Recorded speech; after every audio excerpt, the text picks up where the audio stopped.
Go ahead. How did you come out yesterday injury-wise? Pretty good. Pretty good. Some guys sore, maybe limited early in the week, but overall pretty good. Nothing more on Joe than other than what? No.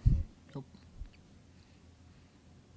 I know you guys are happy with the win, but I mean, if you look back to week one, you guys really haven't played that complementary game where it feels like all three sides are clicking. So how do you guys take the win that you have on Sunday and get yourself in a place where you guys can start to feel like on defense, offense, and special teams? I think we'll get there. I think it was good to see our defense play the way from start to finish. Offensively, had some positive moments but to continue to build off of. I think special teams had some big moments as well. And so, it's hard in this league to have a game where you come out in all three phases feeling like, man, we really got them in all three phases because we're playing some good teams.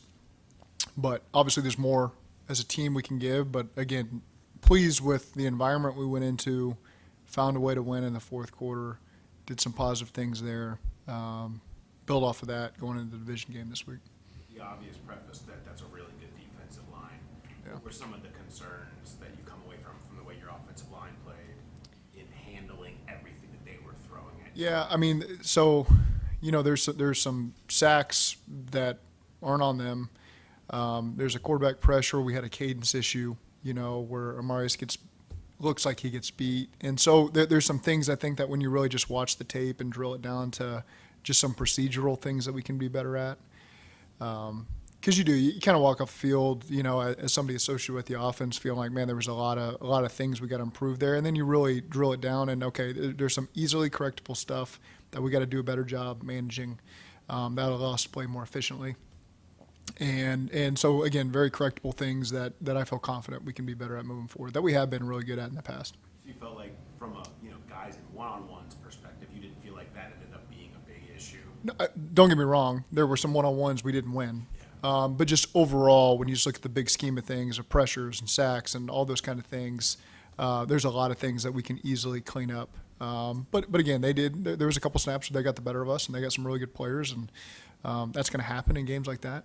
And we don't ever want it to happen, but things that we can overcome.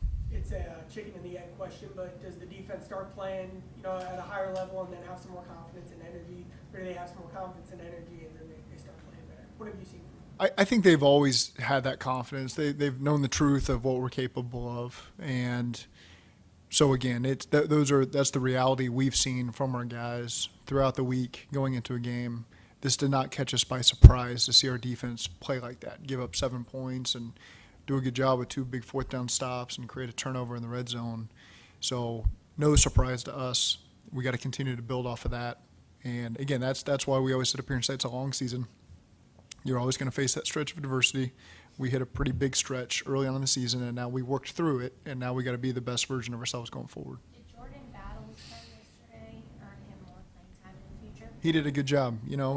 We'll continue to work him in as we see fit, but it's good to see anybody get an opportunity to get their snaps and get in there and help us win. And I think we're going to be counting on everybody at different points in this season. So there's a lot of guys I think that are getting a little bit of a taste of it, and you got to continue to build off of that. Along those lines, Lou and this defensive staff play a lot of different guys in different roles. Yeah. How much can that be a strength where you just find a role for a guy on a snap here, a snap there, multiple snaps on the defensive front where you rotate? Well, it keeps them involved throughout the whole game because they know at any moment, even if they're playing 3 to 10 snaps, my moment could be coming on this third down or this first down, and then you get the taste and they get some confidence going, and then due to injury or opportunity, they get a bigger role, and it doesn't blindside them. They've been in there in big moments and can play good football for us. So I think it's a benefit as much as you can include anybody and everybody, and defensively they do a good job of that, including as many guys as possible. You don't often see gunners get game balls. Yeah. What went into that decision, and what did you see from Tyson that made that feel like he earned that? Yeah, just really pleased with Tyson coming off an injury, how he's worked himself back, and just giving himself an opportunity to make plays for this team. And that's a jolt of energy. We come off of 3 tough plays offensively. The first one he gets. We have a great punt there by Ryan, and Tyson's in there to really flip the field and turn it into a 55-yard flip, and that's so critical and brings a lot of life. So you go from a situation where we went 3 and out You know, the juice level's probably down a bit.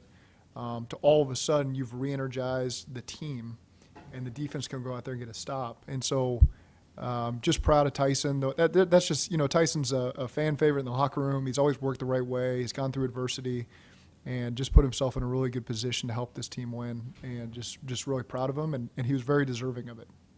The What makes you broadcast caught your reaction. Oh boy, I don't know where this is going.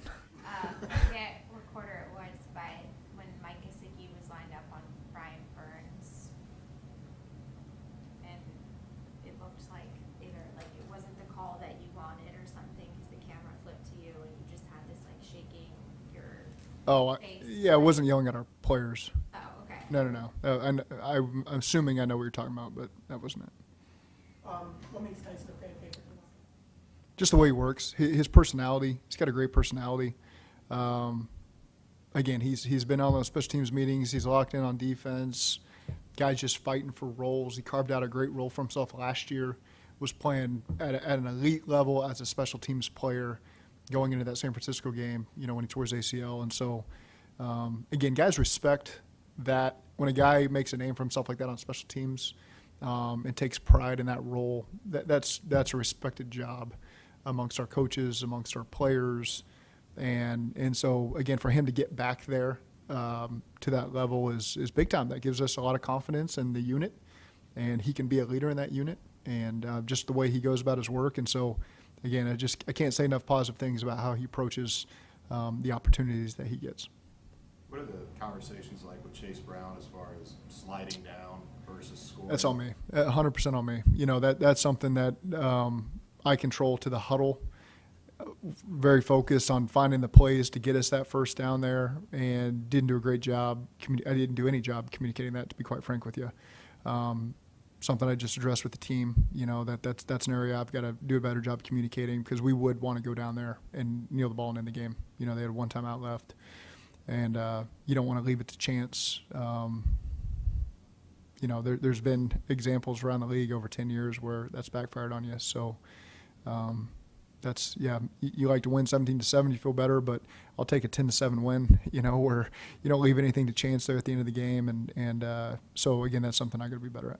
Is that one of the things where if it's a veteran back, you just trust they understand? No, you got to communicate that. You know, there's a minute 55 on the clock or minute 57. They have a timeout. I don't expect our guys to do math in the huddle. And so they need to focus on executing the play. Now, the things Chase focuses on are ball security, staying in bounds. Those are the things that we know that we got to do a great job of. And but in terms of when to go down with that much time, you know, and timeouts showing on the clock, I do not expect our players to control that. Sam Hubbard end up in the offensive game plan?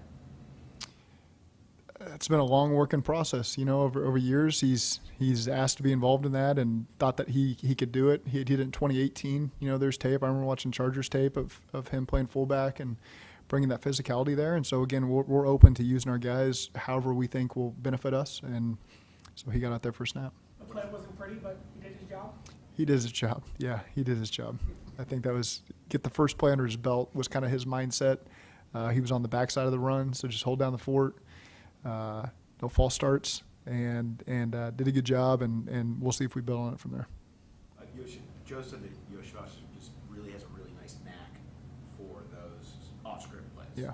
And has noticed that for a long time. How much is that a part of why you guys have wanted him to be in there in bigger moments? The red zone package, you know, and the role he's grown this year. How much is that specifically a part of why you want him? Well, scramble, not so much. I mean, that's not really why we give a guy playing time, is because of scramble opportunities, but it is a great awareness level. It's a conditioning level for him, too. You know, he's a guy who's does a great, obviously, being the heptathlete that he was. I hope I didn't mess that up, but, you know, he's got great endurance, and that's difficult. So in those plays where he's got essentially a low percentage chance of getting the ball in the normal part of the progression, it's a clear out route. Then to realize that now I'm in the play and get back in phase and have the awareness to toe tap and keep it in. That's high level of awareness, which he has shown us, you know, over the last year and a half. And you've seen some big plays he's made. You know, there's been some 1 to 2 catch performances he's had, but those 1 to 2 catches have been instrumental in us, you know, scoring and winning games. And so Again, a guy that just continues to get better and better with every week that passes. Like you said, no one wants to fumble, right? But you guys have had a bunch of them this year after last year only having lost 2. Or is that something that you feel like you need to address at this point? And we address it. I mean, it's something that gets addressed when we present on it every. Of course, nobody goes in intending to fumble. Our backs have really done a good job, with the exception of the 2 times we had yesterday. But again, you just got to look at the last game and say it wasn't good enough, and make sure it continues to be a point of emphasis. But it's hard to talk about it more than we do. Our guys know possessing the ball is critical, especially in a road divisional game coming up. This will be a big part of that game. Is the ball security and winning the turnover battle, and so again we'll continue to highlight it, make it a point of emphasis again. Is Burrow's run, his touchdown run last night, the best you've seen him run since his knee injury, and what was your reaction to the play? You got to put him in different categories. Straight line, yeah, probably the best one. Showed good speed and ability to pull away and give us a big spark there on a 3rd and long situation. That was great coverage recognition by him and front recognition. If he had done it any later, probably a quarter second later, they were going to get him on the loop, with the D tackle. So there would have been somebody there in that gap. It's hard not to think about some of the opportunities he's made in the pocket where he's pulled away from people in extended plays against Kansas City in the championship game one year. And so there's kind of 2 forms of him using his legs that I'd put him in different categories. Straight line, that's the number 1. Yeah, straight line speed, that's the number 1 I've seen from him. You guys hammer home the point of not reaching at the goal line. Is diving for the pylon a different category? Yeah, well, we just keep that in-house. But there's we never want to lose a ball in a touchback. That's a critical part, and our players are aware of that. Okay, thank you.